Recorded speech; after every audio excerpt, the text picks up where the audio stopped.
दोस्तों, दज्जाल इस वक्त इस दुनिया पर मौजूद है। दज्जाल अभी आया नहीं है और किसी को पता नहीं है कि दज्जाल इस वक्त कहां है और आखिर में जमीन के किस हिस्से से निकलेगा। लेकिन पूरी इस दुनिया पर एक ऐसा सहाबी गुजरा है जिन्होंने दज्जाल को देखा भी है, इससे मुलाकात भी की है और इससे बातचीत भी की है। दोस्तों, वीडियो को जरा गौर से सुनिएगा।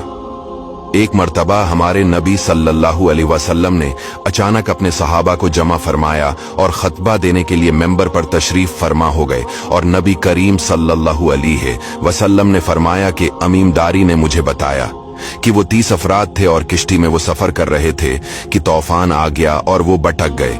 तकरीबन महीना भर वो समंदर में घूमते रहे और एक दिन सूरज गुरूब होने के वक्त एक नामालूम ईलैंड पर वो पहुंचे। उन्हें वहां सयाह रंग की मखलूक नजर आई जिसके जिस्म पर बाल बहुत ज्यादा थे। उन्होंने उससे पूछा कि तुम कौन हो? उसने कहा, मैं जासूस हूं, और कहा कि हमें अपने बारे में कुछ बताओ। उसने कहा कि ना मैं तुम्हें कुछ बताऊंगा न तुमसे कुछ सुनूंगा।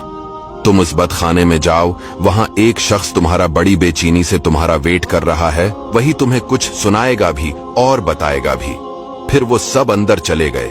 वहां एक शख्स सख्ती से जंजीरों में झगड़ा हुआ था। उसने पूछा कि तुम लोग कौन हो और कहां से आए हो? उन्होंने बताया, शाम से आए हैं। उसने पूछा, अरब का क्या हाल है? और एक शख्स वहां पैदा होना था, उसका क्या हाल है? यानी हमारे नबी अलैहिस्सलाम के बारे में पूछा। सहाबा ने बताया कि वो अच्छे हाल में है।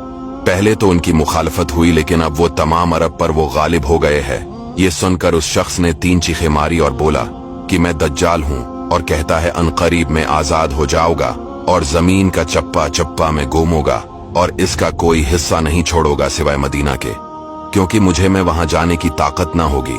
और एक रिवायत की रोशनी में ये बात भी कही जाती है कि दज्जाल को हजरत सुलेमान अलैहिस्सलाम ने कैद किया था। दज्जाल का फितना तारीख में एक बहुत बड़ा खतरनाक फितना है। दज्जाल का जो हलिया बताया गया है वो ये है कि दज्जाल एक जवान मर्द होगा, लंबा कद होगा, एक आंख से काना होगा और एक आंख खून आलूद हो गए। दज्जाल की पेशानी चौड़ी होगी और उसकी पेशानी पर लिखा होगा काफिर, जिसको हर मुसलमान पढ़ेगा और काफिर को नजर ना आएगा। दज्जाल के निकलने से पहले दुनिया बहुत बुरी हालत में होगी। इसके निकलने से पहले 3 साल पहले इस दुनिया में खशक साली फैली होगी। दीन के मामले में लोगों में कमजोरी पैदा हो चुकी होगी।